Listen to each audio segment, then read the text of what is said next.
This here is a Garmin Inreach, a dedicated SOS and satellite communication device.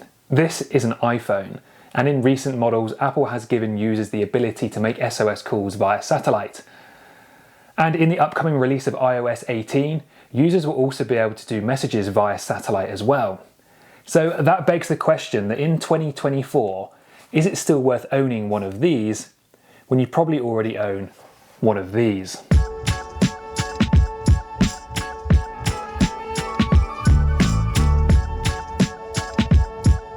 Now, we're all familiar with all the features that a smartphone offers, from maps to music and social media to pictures, and satellite communication is another string to the smartphone's bow. However, I think there is still a reason for dedicated devices. For example, there's a reason why I don't track my runs or my longer hikes on my phone and I use a sport watch instead. I'd say that this case isn't any different. So is the smartphone in danger of becoming a jack of all trades whilst being a master of none? If you try to call emergency services via your iPhone and there isn't any Wi-Fi or cellular service, your iPhone will prompt you to connect via satellite. Now, the process of connecting to satellite, as most things Apple, is pretty intuitive. An on-screen graphic will guide you through the process and show you which direction is best to point your phone in. However, before you go off grid, you're going to want to set up your emergency contacts as well as your medical ID, because these can be shared with emergency responders. If you are unable to call emergency services, you can now text them via satellite on the iPhone. Again, that process is relatively straightforward and the phone will walk you through that process and ask you a series of questions. It will also ask you if you want to inform your emergency contacts of your situation. Garmin is a little bit different and actually has a worldwide 24/7 response team. And the way to trigger an SOS on a Garmin Inreach, the SOS button is just behind this little flap here, and then underneath that button will need to be held for a few seconds to activate an SOS. One advantage of that being so simple and so easy to find is that, say, if a passerby needed to activate it, they could really do that with very little experience and trigger an SOS even if you are unconscious. When you trigger an SOS on a Garmin Inreach device, the Garmin International Emergency Response Coordination Centre, or the IERCC, receives an alert. This team will immediately use your longitude and latitude to determine your location and determine the best agency to initiate the rescue. This could be a more normal emergency response like an ambulance or fire, or it could be a more specialised team like a mountain search and rescue or the Coast Guard. The IERCC agent will be able to communicate with you via your Inreach device, as well as calling any of your emergency contacts set up in your profile to gain more information for the rescue. This team will still send updates to your device and initiate a rescue even if no response is given. When SOS is active, an updated location is sent every minute for the first 10 minutes, and then after that, an updated location is sent every 10 minutes, just to conserve a bit more battery.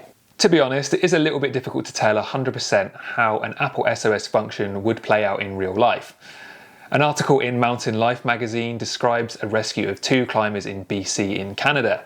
In this article, they mention how Apple was apparently not allowed to contact search and rescue directly, and that responsibility actually fell upon their emergency contact. After asking Apple to contact search and rescue, they received a relatively generic message. That message read, "The appropriate emergency services have been contacted. An ambulance is on its way." But these climbers were 6 hours hiking from the road, so an ambulance wasn't going to be much use. Around 10 hours after the initial SOS call, a helicopter did turn up, and it turns out that their emergency contact had coordinated with the local search and rescue to get the rescue underway.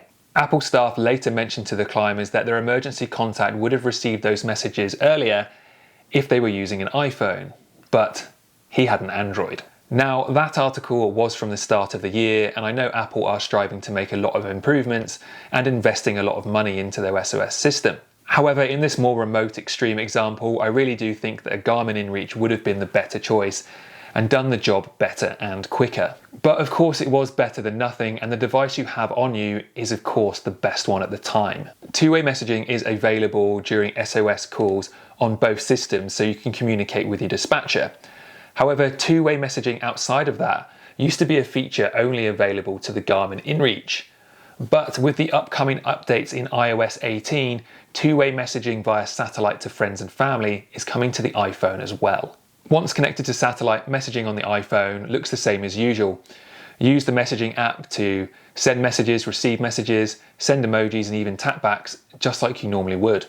With the Inreach, you can also send two-way messages in non-emergency situations, and these can be either in the form of check-in messages, pre-written templates, or completely custom messages.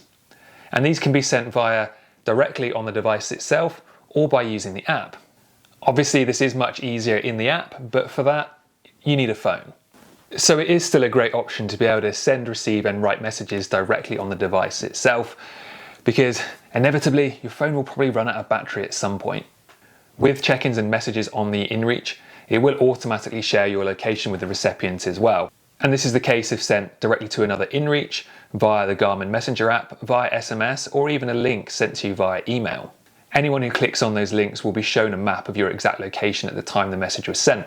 For me, that is a really valuable feature because say if my partner goes on a trip and sends me a message saying she's starting her hike, I know exactly where her car is parked. Or if she checks in the evening and says we've just got to camp, again, I know exactly where that is. Initially, the satellite messaging function for the iPhone is only being rolled out in the US, but of course will expand more in the future. So obviously there are still a few questions with that system, like will it work in every country or will it work on every carrier? But obviously this is still early days for Apple and Garmin have been in this space for decades. This is probably a good time to mention cost. And with the Garmin Inreach, there are several different subscription options you can choose from. All of them include unlimited check-ins with that location data attached, but there are different quantities of messages and tracking options depending on which one you choose. Each message you send and receive counts towards that allowance, and anything outside of that is charged on top. You can also just choose to pay for a month here and there and pause the subscription when you don't need it.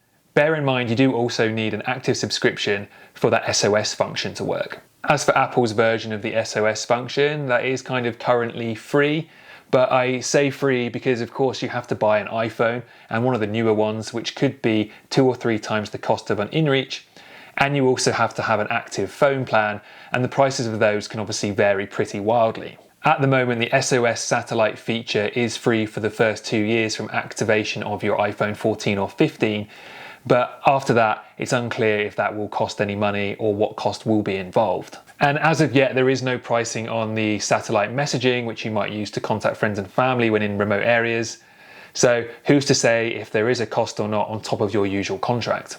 On an iPhone, you will be able to share your location using the Find My app, which I think is pretty similar to the way you'd use it to find your own phone or your earphones. However, Garmin definitely does win this one for me. On top of receiving location data with each message, via the Garmin Inreach, you can also leave a breadcrumb trail with a selection of different frequencies, starting as regularly as every 2 minutes. Again, that frequency will depend on what package you choose to pay for.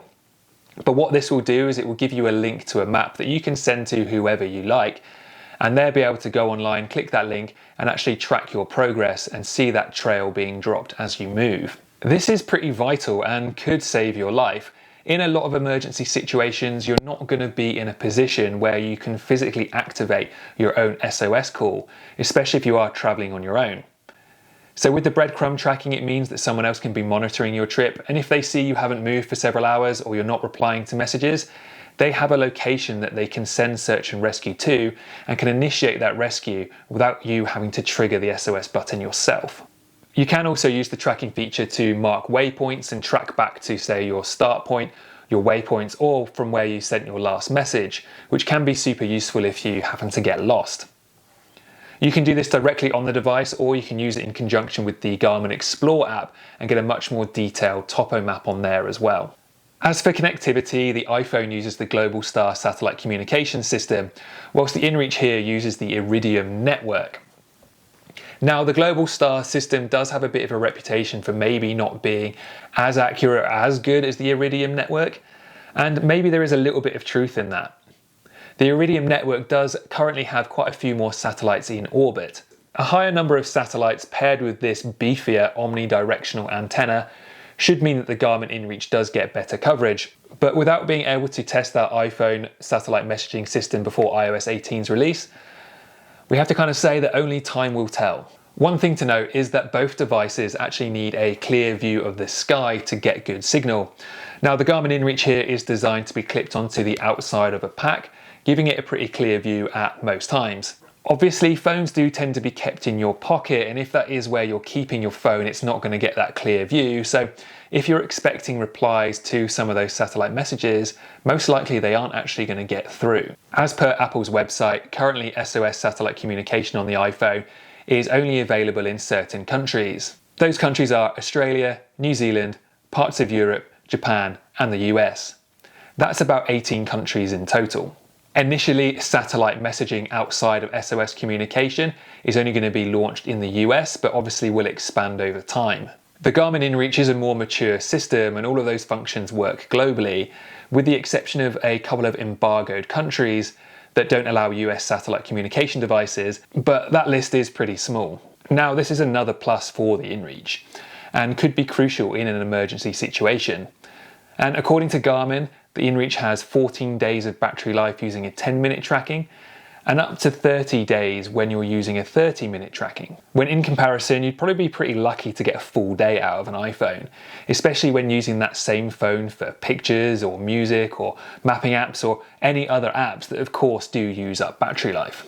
Now, you could of course take a battery pack with you and make sure that your phone is topped up the whole time you're out in the backcountry, but personally I prefer to leave my phone for taking pictures or listening to music and not being worried about my SOS device randomly running out of battery. Another useful feature of the Inreach is that you can request weather forecasts, and you can request these directly to the device or via the app on your phone if you prefer. These cost the same as sending one message, but can be a great way to get updated information about the weather when you're out on longer, more remote trips. It is of course rugged, water and weather resistant, and it's designed for harsh conditions.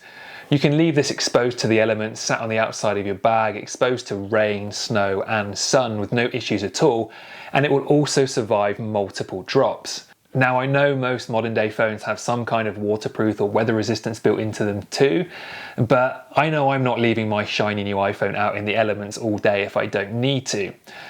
And to be honest, I tend to drop and break my phone at some point anyway. So the iPhone's new satellite communication features are fantastic and they will save a lot of lives.